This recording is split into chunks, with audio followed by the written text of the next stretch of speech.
Hello class 10th के students, कैसे हैं आप लोग? बच्चे बहुत अच्छे होंगे। और कैसी चल रही है आपकी क्लास 10th की तैयारी? वो भाई साहब कमेंट बॉक्स आप ही के लिए होता है, उसमें कमेंट करके बताए कि सर हमने क्लास 10th की तैयारी स्टार्ट कर दी है और बेहतरीन ढंग से हम तैयारी शुरू कर दी है क्लास 10th के लिए।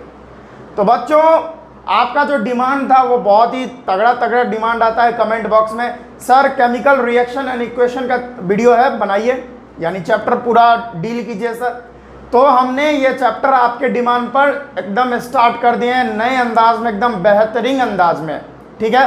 क्योंकि केमिकल रिएक्शन एंड इक्वेशन का भी वीडियो डला हुआ है मेरे चैनल पे, लेकिन वो उतना ज़्यादा इफेक्टिव नहीं है, अपडेटेड नहीं है, क्वालिटी भी उतना अच्छा नहीं है। तो उसमें बहुत सारा जो हम देखें, हमने भी देखा, ऐसा नहीं, मैंने वो स्टार्टिंग टाइम में ही जब वीडियोज स्टार्ट किया था, जब मैंने यूट्यूब का जर्नी स्टार्ट किया था, उसी समय वीडियो वो बना था। तो मुझे पता है, मैं समझ सकते हैं कि वो वीडियो में क्वालिटी कम होगा। तो मैं एक नए अंदाज से, एकदम क्वालिटी भी अब बहुत अच्छा लग रहा होगा, सारा कुछ अच्छा है, और नए सिरे से नए अंदाज और updated version chemical reaction and equation का आपके समीप लाया हूं। और चूंकि ये हम लोगों का केमिकल रिएक्शन एंड इक्वेशन का दूसरा पार्ट है, पहला पार्ट आपने नहीं देखे हैं तो जाइए, डिस्क्रिप्शन में लिंक दिया गया है, वहां पर जाके देखिए, नहीं तो यहां पर आई बटन होगा, वहां पर क्लिक कीजिए, वहां पर सारा वीडियो देखने को मिल जाएगा। अभी तो एक ही वीडियो बना है तो आपको एक ही वीडियो दिखेगा, ठीक है बच्चों। तो यस, मेरा नाम है विजेतानंद और आप देख रहे हैं आप ही का चैनल एकलव्य वाटिका। अगर आप लोगों ने अपने दोस्तों को जो अभी क्लास 10th में है, ऐसा नहीं क्लास 10th में ही, जो आपके भैया होंगे ना, जो आपकी दीदी होगी 11-12 में पढ़ रही है, उनके लिए भी मेरा चैनल जो है वीडियो, मतलब उनके लिए 11-12 के लिए भी यह चैनल बहुत अच्छा है। केमिस्ट्री यहाँ पर होगी, अभी तो फिलहाल मैं केमिस्ट्री ही मैं पढ़ा रहा हूँ, लेकिन अगर आप लोगों का सपोर्ट रहा तो आने वाले समय में यहाँ जो है IIT JEE और JEE advance, even JEE advance तक की भी तैयारी जो है कराई जाएगी, उसके साथ साथ नीट की भी। बस आप लोग थोड़ा सपोर्ट बनाए रखिए, जो मैं अपना जो हूँ ये जो पूरा सिस्टम है उसको सही कर पाऊँ। तो प्लीज़ आप लोग जब तक सपोर्ट नहीं कीजिएगा तब तक ये काम हो नहीं सकता। तो सपोर्ट बनाए रखिए, ठीक है, और ज़्यादा से ज़्यादा लोगों को मेरे चैनल के बारे में बताइए, ठीक है। बहुत बोल लिए हैं, अब स्टार्ट करते हैं। तो हेडिंग लिखिएगा भाई साहब आप, क्योंकि पिछला जो हमारा लेक्चर था उसमें हम लोगों ने पढ़े थे फिजिकल नेचर के बारे में ना। हमारा जो प्रकृति है, हमारा जो नेचर है, उसमें कितने प्रकार के जो है चेंजेस हो सकते हैं। तो मैंने पढ़ा था, एक फिजिकल चेंज होता है, एक केमिकल चेंज होता है और एक रेडियो एक्टिव चेंज होता है, वो सारा हम लोग डील कर लिए थे। तो बच्चों आप लोग हेडिंग लगाइएगा, व्हाट इज केमिकल रिएक्शन। अब हम लोग देखने वाले, यानी चैप्टर का नाम है chemical reaction and equation, chemical reaction and equations, chemical reaction and equation मैंने शॉर्ट में लिख दिया हूं। और अगर मैं बात करूं, अभी हम जो टॉपिक देखने वाले हैं बच्चों, वो टॉपिक है केमिकल रिएक्शन क्या होता है, वो हम लोग आज डील करेंगे। What is chemical reaction, sir chemical reaction क्या होता है? तो बच्चों उसी के बारे में क्लास होने वाली है आज, ठीक है। तो व्हाट इज केमिकल रिएक्शन, तो पहले मैं डेफिनेशन लिख देता हूं, क्योंकि आपने क्लास 9th, क्लास 8, क्लास 7 जो पढ़े होंगे, आप लोग आदत हो गया डेफिनेशन रटने का। तो भाई साहब जैसा ट्रेंड चल रहा है उसी तरह से हम भी घुल जाते हैं। तो it is the process in which new substance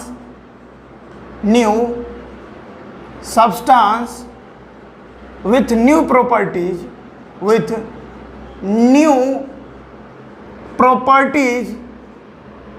are formed। भाई साहब मैंने क्या लिख डाला? कुछ लोग कहेंगे सर आपने क्या लिख डाला, तो आप पढ़ लो ना केमिकल रिएक्शन क्या होता है। तो it is the process in which new substances, याद रखिएगा, new substances with new properties are form. अब कुछ बच्चे भाई साहब धैर्य रख लीजिए ना, थोड़ा तो समय दीजिए समझाने का। आप कुछ कह रहे होंगे सर मैं आप जो बताया मैंने तो समझा ही नहीं, थोड़ा वेट करो, डेफिनेटली अगर वीडियो को लास्ट तक देखोगे तो पूरा चीज समझ में आएगा। डरना नहीं है किसी भी चीज से। अभी तो ये क्लास 10th है, फिर 11th 12th भी आपको बहुत अच्छे ढंग से पढ़ाया जाएगा, ठीक है। तो अभी बेसिक आप लोग स्ट्रॉन्ग कर ले, फाउंडेशन जो आप लोग बहुत अच्छा बिल्डअप कर ले, तो भाई साहब 11th 12th क्या है, फिर IIT JEE भी आप बहुत अच्छे से क्लियर करो। क्योंकि होता क्या है, अगर आप 9 10 यानी 6 7 8 9 10th का ही फाउंडेशन वीक है, तो फिर जब आप 11th 12th और IIT JEE जैसे कंपटीशन को फेस करोगे तो बहुत ही ज़्यादा प्रॉब्लम आएगा। तो क्यों वो गलती हम वहाँ पे करें, हम यहीं पर हम सारा कुछ कर लेते हैं, सारा कुछ पढ़ लेते हैं, समझ लेते हैं। तो उसी अंदाज में समझना है आप लोगों को। तो मतलब केमिकल रिएक्शन एक ऐसा प्रोसेस होता है जिसमें नए नए सब्सटेंस बनते हैं नए प्रॉपर्टीज के साथ, ठीक है। जैसे एक एग्जांपल से आपको समझाना चाहे, अगर A सब्सटेंस था, ठीक है, और B सब्सटेंस था, ये दोनों आपस में रिएक्शन किया तो सब्सटेंस बना भाई AB। क्या बना? AB। अब समझिएगा हम क्या बता रहे हैं। यह एक ऐसा प्रोसेस होता है जिसमें नए नए सब्सटेंस बनते हैं, यानी कोई A सब्सटेंस रिएक्शन किया, कोई B सब्सटेंस रिएक्शन किया, दोनों आपस में घुचुड़ मुचुड़ किए गुर्र, और बना क्या? AB। अब मान के चलिए A जो था यहाँ पर A, इसका प्रॉपर्टी जो है, इसका जो प्रॉपर्टी है ये डिफरेंट है, इसका प्रॉपर्टी A का डिफरेंट है। यहाँ पर जो B देख रहे हैं इसका भी प्रॉपर्टी डिफरेंट है।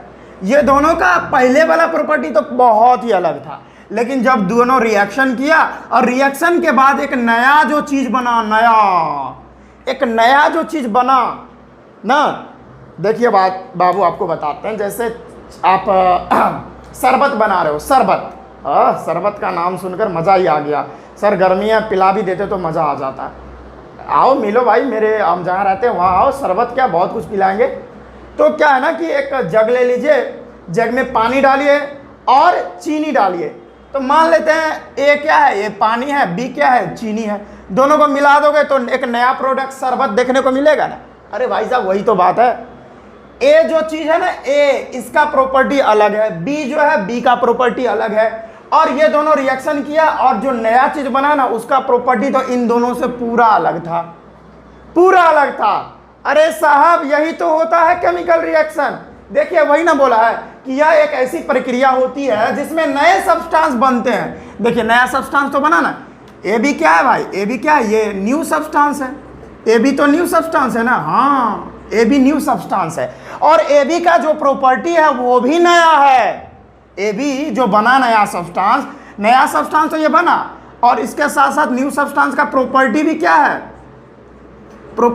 है, न्यू है। तो यही तो होता है केमिकल रिएक्शन। ऐसा चीज हमको देखने को मिल जाए तो कहेंगे भाई साहब ये केमिकल रिएक्शन हुआ है। यानी ये एक ऐसा प्रोसेस होता है जिसमें नए सब्सटेंस नए गुण के साथ बनते हैं। तो ये ऐसा प्रोसेस हो रहा है जहाँ पर नया सब्सटेंस बन रहा है और नया प्रॉपर्टी भी यहाँ पर वो शो कर रहा है, तो इसको बोलते हैं केमिकल रिएक्शन। लास्ट बार एक बार बताऊंगा, केमिकल रिएक्शन एक ऐसा प्रोसेस होता है जिसमें नए नए सब्सटेंस बनते हैं, बोलिएगा जोर से, नए नए सब्सटेंस बनते हैं नए नए गुण के साथ। इसी प्रोसेस को केमिकल रिएक्शन बोला जाता है। बोलो दिमाग में घुसी बात, दिमाग में संपट पड़ी?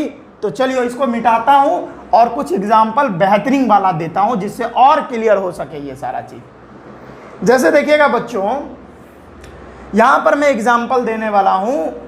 ये जैसे अगर केमिकल रिएक्शन अगर बात करो तो हमारा केमिकल रिएक्शन चारों ओर हो रहा है। अपने सराउंडिंग में नज़र घुमा के देख लो इस तरह से। अरे भाई साहब चक्कर आने लगा। तो अपने सराउंडिंग में आप नज़र घुमा के देख लो कितना केमिकल रिएक्शन हो रहा है वहाँ पर। अरे आप अमरूद के पेड़ पर चढ़े हो कि नहीं कभी? अरे सर चढ़े तो हैं, लेकिन क्या होता है ना, जैसे चढ़ते हैं मम्मी जो है नीचा से लग्गा घोचाड़ती है, उतर उतर उतर। मेरे को भी ऐसा हुआ। मेरे को मम्मी नहीं, मेरे को नानी लग्गा ऐसे ऐसे घोचाड़ती, उतर उतर। वो हुआ गांव में। तो अमरूद देखे होगा, अमरूद पहले कच्चा रहता है कि नहीं? अमरूद जो रहता है पहले कच्चा रहता है, और अगर अमरूद कच्चा से पक जाता है, अरे भाई साहब वो भी केमिकल रिएक्शन ही तो है, वो भी केमिकल रिएक्शन है। अच्छा आप देखे हो टिकोला का नाम सुने हो? टिकोला, अरे यार टिकोला नहीं समझ रहे हो, अच्छा बता रहा। मैंगो जानते हो? मैंगो, मैंगो जानते हो? मैंगो, आम, आम जो है, ऐसा बोल रहा हूं, आप कुछ गलत तो नहीं समझ रहे? हाँ, आम जो है, आम, तो आम जो है ना, आम वो अगर कच्चा रहे तो उसको टिकोला बोलते हैं। यानी छोटा छोटा आम, जब आम जो है, जब मतलब मंजर होता है ना गांव में, अगर आप लोग नहीं समझ रहे होगे, बिहारी लैंग्वेज है ये, वो जब आम का पेड़ मंजर देता है, धीरे धीरे वो जो है ग्रो करता है, तो इतना बड़ा आम जब रहता है, जब पूरा कच्चा रहता है, उस कंडीशन को, उस डेवलपमेंट को, यानी वो स्थिति को टिकोला बोला जाता है। जब हम लोग स्कूल टाइम में थे तो बहुत सारा टिकोला तोड़ते थे। स्कूल के आने समय, स्कूल में जब छुट्टी होती थी, आते थे, टिकोला बड तोड़ते थे। और उधर से जो वो पेड़ का मालिक होता था दबाड़ता था, तो हम लोग साइकिल से भागते थे जोर से। और कोई धरा गया तो उसका तो भाई खैर नहीं है। तो अगर आम है ना, आम अगर कच्चा है और कच्चा से पक गया, वो भी केमिकल रिएक्शन है। तो आप डायरेक्ट बोल सकते हो ripening of food, ripening of fruits. अगर कोई भी फल कच्चा है, कच्चा से पक गया, भाई साहब वो केमिकल रिएक्शन है, दैट्स इट, वो भी एक केमिकल रिएक्शन होता है। दूध देखो, दूध, दूध में अगर आप लोग, दूध से अगर दही बन जाए, डायरेक्ट समझ लो, दूध से अगर दही बन जाए, वो भी एक केमिकल रिएक्शन होता है।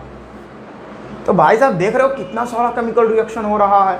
आप अगर सुबह में ब्रश करते हो इस तरह से, तो ब्रश जब करते हो ना, वहां भी केमिकल रिएक्शन हो रहा होता है। आपके मुंह में बैक्टीरियल इफेक्ट, बैक्टीरिया जो है अफेक्ट कर रहा होता है। आप जो भी फूड खाए, वो उसको जो है ना, वो आपके फूड खाए, वो क्या एक तरह शुगर है, एक तरह समझ लो शुगर, उसको वो एसिड में कन्वर्ट कर दे रहा है। अब आप ब्रश कर रहे हो, ब्रश कर रहे हो यानी पेस्ट से कर रहे हो, टूथपेस्ट से। अब टूथपेस्ट का जो नेचर होता है वो बेसिक नेचर होता है। तो आपके मुंह में बैक्टीरिया एसिड फॉर्म कर दिया, और आप जो है ब्रश टूथपेस्ट से कर रहे हो, तो टूथपेस्ट बेसिक नेचर का, और वो बैक्टीरिया एसिड फॉर्म कर दिया, तो एसिड और बेस मिलकर यहाँ पर रिएक्शन कर लेता है, वहां भी एक केमिकल रिएक्शन हो रहा है। तो ऐसा नहीं, पूरा चारों ओर देख रहा हो ना, चारों ओर केमिकल रिएक्शन हो रही होती है, ठीक है। तो ये बात होती है। तो भाई साहब केमिकल रिएक्शन बहुत प्रकार का होता है, बहुत सारे होते हैं केमिकल, जहां देखो तहां केमिकल रिएक्शन ही हो रहा होता है। तो अब क्या है ना कि जैसे हम अब यहाँ पर बात करते हैं स्प्लिटिंग ऑफ वाटर। जैसे एक एग्जांपल ले लेता हूँ, H2 प्लस Cl2, ये दोनों कंबाइन करेगा तो बनेगा HCl। कुछ लोग बोलेंगे सर आपने ये इक्वेशन गलती लिखे हैं। गलती नहीं है, ये अभी इक्वेशन बैलेंस नहीं है। अभी ये इसमें एक ही कमी है कि ये इक्वेशन बैलेंस नहीं है, और इस इक्वेशन में मैंने ये जो एलिमेंट्स देख रहे हैं उसका फिजिकल स्टेट नहीं दिखाया है। अरे अभी कैसे दिखाएंगे, अभी तो टॉपिक भी नहीं आया, अभी तो मैंने समझाया भी नहीं अच्छे से कि what is chemical reaction, example भी नहीं दिया, तो मैं इसमें बैलेंस कैसे करूं। बैलेंस करना हम लोग सीखेंगे। अभी फिलहाल में टॉपिक को समझिए, और जो कंसेप्ट देना चाह रहा हूं मैं उस कंसेप्ट को समझिए। बैलेंस करना तो आगे वाला प्रोसेस है। जब केमिकल इक्वेशन पढ़ाएंगे, केमिकल इक्वेशन में हम बताएंगे लॉ ऑफ कंजर्वेशन ऑफ मास के हिसाब से कि दोनों तरफ रिएक्टेंट और प्रोडक्ट दोनों टाइप जो है इक्वल नंबर ऑफ एटम्स होने चाहिए। यानी इधर प्रोडक्ट साइड जितना मास है, रिएक्टेंट साइड उतना मास रहना चाहिए according to law of conservation of mass. तो वो हम डील करेंगे। अभी फिलहाल में देखिए, अब देखिए यहाँ पर ये हाइड्रोजन जो है और ये क्लोरीन है, ये दोनों डिफरेंट एलिमेंट है, और इन दोनों का डिफरेंट प्रॉपर्टीज होगा, डेफिनेटली है भाई। हाइड्रोजन का कुछ और गुण होता है, क्लोरीन का कुछ और गुण होता है, दोनों का गुण अलग अलग है। अब ये दोनों का गुण अलग अलग आप देख रहे हो। अब दोनों ये दोनों आपस में मिला, आपस में मिला, यहाँ पे कुछ किया होगा, और आपस में मिलने के बाद ये देखिए नया सब्सटेंस बनाया। क्या बना दिया? एक नया ही सब्सटेंस बना दिया। और ये जो नया सब्सटेंस बना, न्यू सब्सटेंस, इसका प्रॉपर्टीज भी क्या होगा? न्यू होगा। इसी के लिए ये क्या हुआ? ये केमिकल रिएक्शन हुआ, ठीक है। ये केमिकल रिएक्शन का एग्जांपल हम आपको दे दिए। दिमाग में घुसी बात। अभी बहुत सारा केमिकल रिएक्शन का एग्जांपल दूंगा। जैसे ये पहला एग्जांपल। दूसरा, अगर मैग्नीशियम को ऑक्सीजन के प्रेजेंट में आप बर्न करोगे, क्या करोगे भाई? बर्न करोगे, जलाओगे, या इसका कंबशन करवाओगे, तो क्या होगा सर? ये बन जाएगा मैग्नीशियम ऑक्साइड, MgO। क्या बनेगा? Magnesium oxide. अब आप ध्यान दो, मैग्नीशियम का गुण अलग है, ऑक्सीजन का गुण अलग है, दोनों में पूरा अंतर है। ये दोनों क्या है? अलग अलग एलिमेंट है और ये दोनों का अलग अलग अपना अपना प्रॉपर्टी है। अब ये दोनों रिएक्शन करके एक नया चीज बना दिया। देखो नया चीज बना दिया, नया चीज बनाने के बाद इसका ये देखो नया सब्सटेंस तो बना, ये क्या है? न्यू सब्सटेंस बना और इसका प्रॉपर्टी भी क्या हुआ? न्यू प्रॉपर्टी भी देखने को मिला। तो यही तो है भाई केमिकल रिएक्शन, जिसमें नए सब्सटेंस बनते हैं और नए प्रॉपर्टी के साथ, तो वही केमिकल रिएक्शन होता है। और आपने यहाँ पर कुछ एग्जाम्पल भी देख लिए हैं, ठीक है? तो समझ में आया? हाँ सर जी समझ में आ गया। तो यहाँ पर और भी लिख सकते हो, ठीक है? अभी ये क्या लिख रहे हैं H2Cl2 सारा कुछ समझाएंगे। अभी नेक्स्ट आने वाला लेक्चर्स होगा उसमें ये सारा चीज़ बहुत अच्छे से मैं डील करने वाला हूँ, ठीक है? तो इतना बात समझ में आया ना? तो आप इसको थोड़ा नोट कर लो, और नोट करोगे तो हम इसको मिटाएंगे पहले, उसके बाद आगे की राम कहानी मैं शुरू करता हूँ। पहले आप इतना नोट कर लो, ठीक है? नोट कर लिए बच्चों नोट कर लिए आप। चलो मैं आगे की राम कहानी शुरुआत करता हूँ। देखो यहाँ पर एक अच्छा सा NCERT क्वेश्चन है जो डील करना बहुत ज़रूरी है। यहीं पर मैंने मैग्नीशियम वाला एग्जाम्पल लिया ना, उसमें एक बहुत अच्छा NCERT क्वेश्चन है जो कि मैं यही डील कर लेना चाहता हूँ कि जो मैग्नीशियम रिबन होता है, मैग्नीशियम रिबन देखे हो? सर मैग्नीशियम रिबन का तो पहली बार नाम सुन रहे हैं, ठीक है? देख लो यहाँ पे, ये है मैग्नीशियम रिबन। अरे भाई साहब बर्थडे पार्टी अटेंड किए हो ना, तो वो ये रिबन टाइप का होता है ना, उसी तरह से मैग्नीशियम मेटल का भी अपना एक रिबन टाइप का होता है, देख रहे हो?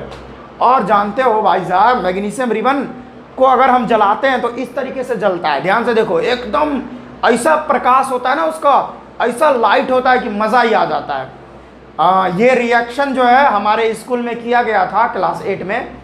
तो एक लड़का नहीं होता ही हर एक स्कूल में, हर एक क्लास में जो है, हर एक स्कूल के हर एक क्लास में एक आध दुगो जो है आपको नमूना दिखने को मिल जाएगा। क्या नमूना? अब ये रिएक्शन हुआ, सर जो है मैग्नीशियम रिबन लिए थोड़ा सा, और उसको चिमटा जो होता है पकड़ने वाला, उसे पकड़ के उसमें आग लगाए, बर्न किए उसको। और जानते हो कि ये जो मैग्नीशियम रिबन होता है वाइट डेजलिंग फ्लेम से जलता है, बहुत ज़्यादा प्रकाश से जलता है। इतना खतरनाक प्रकाश होता है कि उसको रिएक्शन यानी उस एक्सपेरिमेंट को करवाने के लिए हमको कुछ प्रिकॉशंस लेना होगा, यानी कुछ चश्मा स्पेक्टिकल्स पहनना होगा, तब जाके उसका लाइट का इंटेंसिटी बहुत हाई होता है। इसी के लिए चश्मा पहनेंगे, नहीं तो मेरा आँख जो एक्सपेरिमेंट करवाएगा उसका आँख पर बहुत इफेक्ट पड़ सकता है। तो इसी के लिए वो करवाया जा रहा था। तो इतना ना रोशनी निकला, तो दिवाली में भाई साहब आप फुलझड़ी जलाते हो, वैसा उससे भी ज़्यादा रोशनी निकल रहा था। तो वो लड़का कहा कि सर दिवाली में तो मैग्नीशियम रिबन ही खरीदेंगे। तो 2-4 नमूना मिल जाएगा आपको क्लास में। तो वही देख रहे हैं, वही मैं एक एग्जाम्पल ले रहा हूँ, बहुत अच्छा NCERT क्वेश्चन है। क्या है देखिएगा, Why should a magnesium ribbon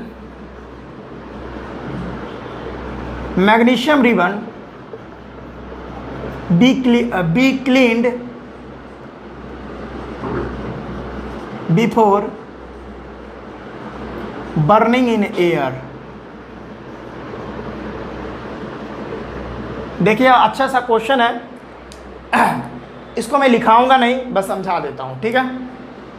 देखो, Why should a magnesium ribbon be cleaned before burning in air? अगर मैग्नीशियम रिबन को ले और मैग्नीशियम रिबन को हम ऑक्सीजन में यानी एयर में जलाएं, तो सर जलाएंगे तो जलाने से पहले मैग्नीशियम रिबन को ऐसे ऐसे साफ क्यों करेंगे? ऐसे ऐसे उसके परत को ऐसे ऐसे ऐसे ऐसे ऐसे ऐसे साफ क्यों करेंगे? कुछ तो कारण होगा, तभी तो ऐसा करेंगे। कारण है क्या होता है? देखो, ये है जो मैग्नीशियम होता है ना, हाँ भले ही ये जो मैग्नीशियम है उतना ज़्यादा रिएक्टिव नहीं है, सोडियम जैसा, पोटासियम जैसा उतना ज़्यादा तो रिएक्टिव नहीं है, लेकिन ये मॉडरेट में तो है रिएक्टिव, फिर भी ये रिएक्टिव के श्रेणी में आ जाता है। तो ये रिएक्टिव होने के कारण ऑक्सीजन के साथ तुरंत रिएक्शन कर लेता है। क्या कर लेता है? ऑक्सीजन के साथ तुरंत रिएक्शन कर लेगा, और ऑक्सीजन के साथ रिएक्शन करके मैग्नीशियम ऑक्साइड बना देता है। क्या बना देता है? Magnesium oxide. सपोज मैं बात कर रहा हूँ, ये मैग्नीशियम का रिबन होगा, छोटा सा टुकड़ा हमने लिया मैग्नीशियम का, और मैग्नीशियम का ये रिबन है, मान लेते हैं, लगता तो नहीं है लेकिन मान लेते हैं मैग्नीशियम का रिबन है। अब सिर्फ ये जो है ना, ये मान लेते हैं प्योर मैग्नीशियम है। क्या है? प्योर Mg है। अब मैग्नीशियम रिएक्टिव होता है, तुरंत हमारे एटमॉस्फेयर में या तो CO2 या तो O2, इन दोनों में से किसी एक से रिएक्शन करेगा, या ऑक्सीजन से रिएक्शन करेगा तो ऑक्सीजन ऊपर जाके थोड़ा सा परत बना लेगा, मैग्नीशियम के ऊपर जो है क्या कर लेगा, एक लेयर बैठा देगा, ऑक्साइड का लेयर। तब तो ये प्योर मैग्नीशियम था, अब तो ऑक्सीजन का लेयर उसके ऊपर बैठ गया, तब तो ये प्योर मैग्नीशियम रहा नहीं। तब क्या बचे? तब तो क्या हो जाएगा? तब तो मैग्नीशियम ऑक्साइड बन जाएगा। अब हम ये जानते हैं कि एक प्योर मैग्नीशियम ही, समझिएगा मेरी बातों को, एक प्योर मैग्नीशियम ही वाइट डेजलिंग फ्लेम से जल सकता है। एक बहुत ही खतरनाक वाला प्रकाश देकर जलता है प्योर मैग्नीशियम। अगर उसमें कुछ भी इम्प्यूरिटी है, ऑक्सीजन है या कार्बन डाइऑक्साइड का कुछ परत जमा है, तो तब वो अच्छे से नहीं जल पाएगा, यानी मैग्नीशियम ऑक्साइड तब जो है अच्छे से ये जलेगा नहीं। तो वाइट डेजलिंग फ्लेम जो है अच्छा वाला जो है प्रस्तुत नहीं करेगा, प्रोड्यूस नहीं करेगा। तो भाई साहब होता क्या है कि मैग्नीशियम को प्योर, यानी मैग्नीशियम को अच्छे से जलाने के लिए, यानी मैग्नीशियम का बहुत अच्छे से कंबशन करवाने के लिए मैग्नीशियम ऑक्साइड यानी मैग्नीशियम के परत को हम लोग पहले साफ कर लेते हैं, तब जाकर मैग्नीशियम को हम क्या करते हैं, जलाते हैं। समझ में आया? देखो अब परत साफ करने से क्या होगा, इसको ऐसे ऐसे ऐसे ऐसे ऐसे ऐसे ऐसे ऐसे ऐसे ऐसे साफ कर लेंगे तो ऑक्साइड वाला लेयर ख़त्म हो जाएगा। तब तो ऑक्साइड वाला लेयर ख़त्म हो जाएगा तो प्योर मैग्नीशियम ही बचेगा, और प्योर मैग्नीशियम बचेगा तो बहुत अच्छे से हम उसको जला सकते हैं। समझ में आया? बहुत अच्छे से जलाएंगे। तो आपको डायरेक्ट इसका आंसर लिखना है कि मैग्नीशियम रिबन या magnesium is a reactive element which can react with oxygen or carbon dioxide present in our atmosphere, and that oxide or carbonate layer produce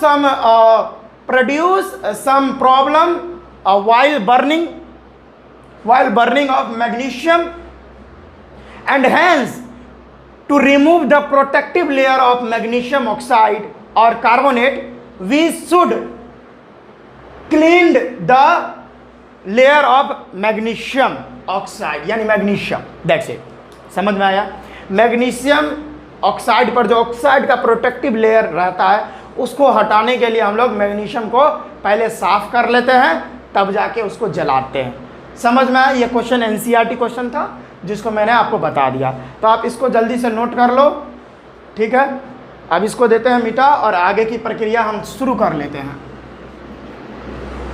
चलो भाई साहब, आज का क्लास पसंद आ रहा होगा। चलो अब इतना बात हो गया तो अब हम बात कर लेते हैं कि हम लोग देख लेंगे और पता कर लेंगे कि भाई केमिकल रिएक्शन, बहुत देखो वहाँ पर केमिकल रिएक्शन हुआ है, वहाँ देखो केमिकल रिएक्शन हुआ है, नहीं ना? पता कर पाएंगे? नहीं कर पाएंगे। तो कैसे पता करेंगे सर? बता रहा हूँ। देखो केमिकल रिएक्शन जो होता है ना, कहीं पर अगर हो रहा है तो कुछ वहाँ पर कुछ ना कुछ तो होता है। क्या होता है जिसके वजह से हम पहचान लेंगे कि भाई साहब यहाँ पर केमिकल रिएक्शन हो रहा है? तो कुछ बातें हैं जो आपको ध्यान में रखनी है। डायरेक्ट आप हेडिंग लगाओगे कैरेक्टरिस्टिक ऑफ केमिकल रिएक्शन, यानी अगर केमिकल रिएक्शन होगा तो उसका गुण क्या है, क्या गुण है जिसके वजह से हम पहचान लेंगे कि वहाँ पर केमिकल रिएक्शन हो रहा है। तो पहला है भाई evolution of gas. Evolution of gas समझा रहा हूं, पहले लिख दे रहा हूं। दूसरा है change in temperature, change in temperature. तीसरा है फॉर्मेशन ऑफ पीपीटी। पीपीटी क्या है? तो पीपीटी को प्रेसिपिटेट बोलते हैं, आगे बताऊंगा। अगला क्या है? Change in state.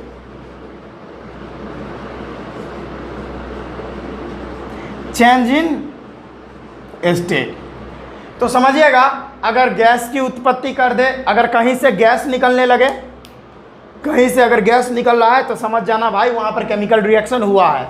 नया सब्सटेंस बना है। अगला, अगर वहाँ का टेम्परेचर चेंज हो जाए, पहले कुछ और टेम्परेचर था, अब टेम्परेचर या तो बढ़ गया या तो टेम्परेचर घट गया, यानी वहाँ पर ठंडा हो गया या गर्म हो गया।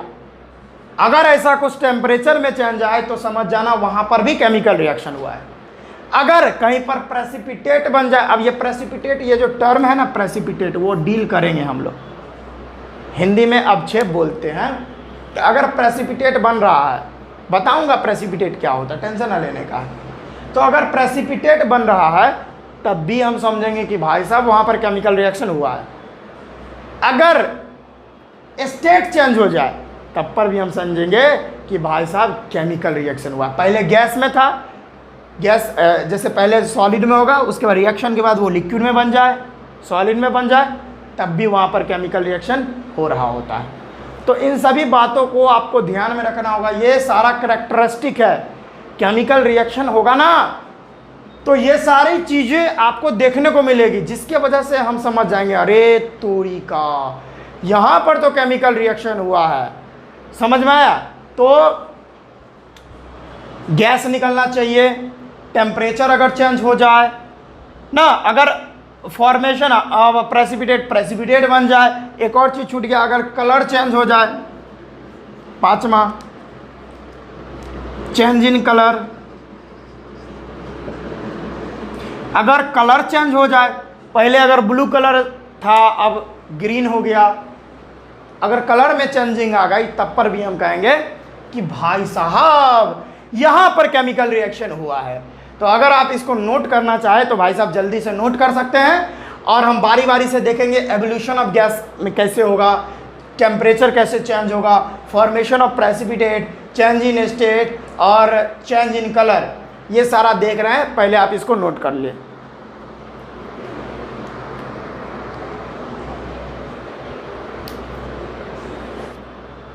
तो आज के इस वीडियो में बस हम इतना ही रखते हैं। बस नेक्स्ट वीडियो में हम छोटा छोटा वीडियो ला रहे हैं। नेक्स्ट वीडियो में देखेंगे गैस की उत्पत्ति कैसे होगी, टेम्परेचर में कैसा बदलाव आएगा, प्रेसिपिटेट क्या होता है, स्टेट में कैसे चेंजिंग होगा, कलर में कैसे चेंजिंग होगा, तो केमिकल रिएक्शन देखेंगे। सारा का एग्जाम्पल दूंगा, बुक में आपको एग्जाम्पल नहीं दिया रहेगा, रिएक्शंस वगैरह भी बताऊंगा, ठीक है।